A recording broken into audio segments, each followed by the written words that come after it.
छत्रपती शिवाजी महाराजांच्या जयंतीनिमित्त सगळ्यांना शुभेच्छा देतो।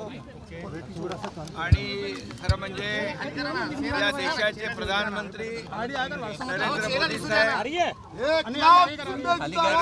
गृहमंत्री अमित शाह साहेब आणि या राज्याचे मुख्यमंत्री योगी आदित्यनाथ जी यांना धन्यवाद देतो।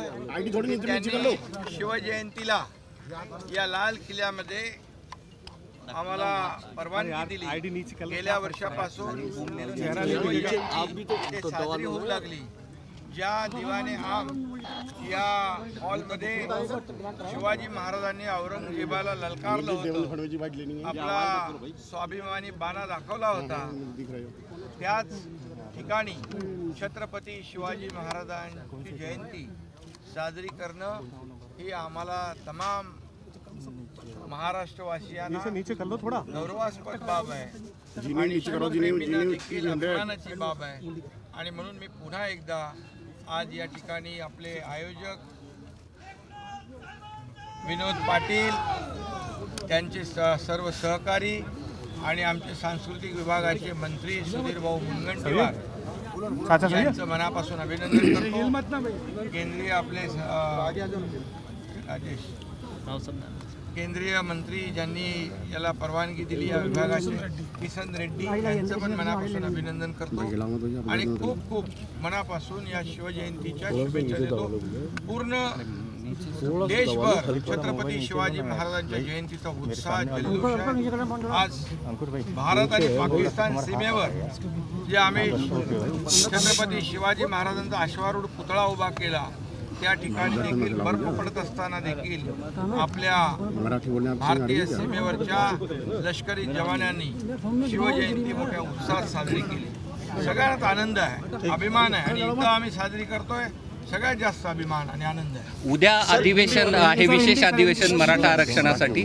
या अधिवेशनामध्ये नेमकं काय काय होणार आहे? हे अधिवेशनाचा जो मराठा आरक्षणाचा प्रश्न आहे तो उद्या सुटेल की परवा सुटेल? नाही, उद्या एक विशेष अधिवेशन आम्ही बोलवलंय। मराठा समाजाला टिकणारं, कायद्याच्या चौकटीत बसणारं आरक्षण देण्यासाठी विशेष अधिवेशन आहे। हे आरक्षण देताना ओबीसी समाज, इतर समाजाचं अन्याय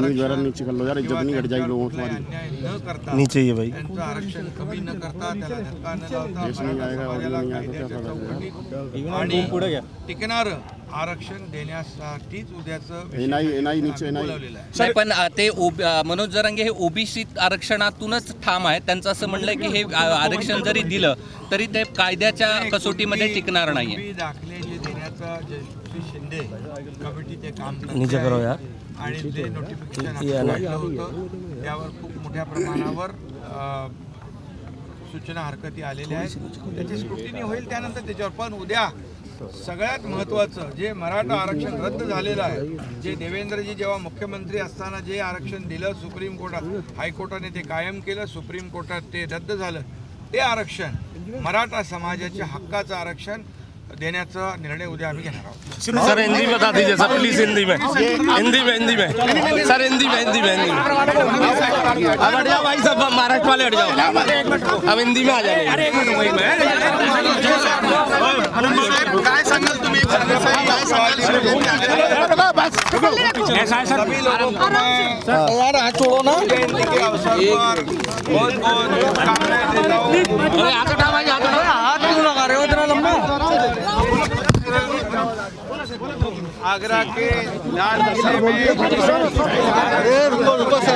अरे यार हाथ इतना लंबा क्यों ले रहे हो? जी ने हमारा था सर एक मिनट सर, एक मिनट रुको। ये शिव जयंती क्या कर रहे हैं इसलिए मैं आदरणीय प्रधानमंत्री जी मोदी जी और गृह मंत्री अमित शाह साहब और हमारे उत्तर प्रदेश के मुख्यमंत्री योगी आदित्यनाथ जी को बहुत बहुत धन्यवाद देना चाहता हूँ, क्योंकि उन्होंने यहाँ पर हमें ये शिव जयंती मनाने का अवसर दिया है। इसलिए मैं उनका अभिनंदन भी करता हूँ और हमारे सांस्कृतिक विभाग के मंत्री सुधीर मुनगंटीवार जी और केंद्रीय मंत्री किशन रेड्डी जी, उनका भी अभिनंदन करता हूँ। और जिन्होंने आयोजन किया है ये विनोद पाटिल और उनके सभी सहयोगी, उनको धन्यवाद देना चाहता हूँ कि आगरा में शिव जयंती हो रही है, ये हमारे लिए सबके लिए सौभाग्य। सर मराठी मीडिया को खास मिळतं सर. फडणवीस साहेब काय सांगाल तुम्ही? आज तुम्ही पण सहभागी होता. देश विदेशातील प्रत्येक घडामोडींचे लाईव्ह अपडेट मिळवण्यासाठी आता साम टीव्हीच्या सर्व सोशल मीडिया प्लॅटफॉर्मला लाईक, फॉलो आणि सबस्क्राईब करा. तसंच सर्व नोटिफिकेशनसाठी बेल आयकॉन प्रेस करायला विसरू नका.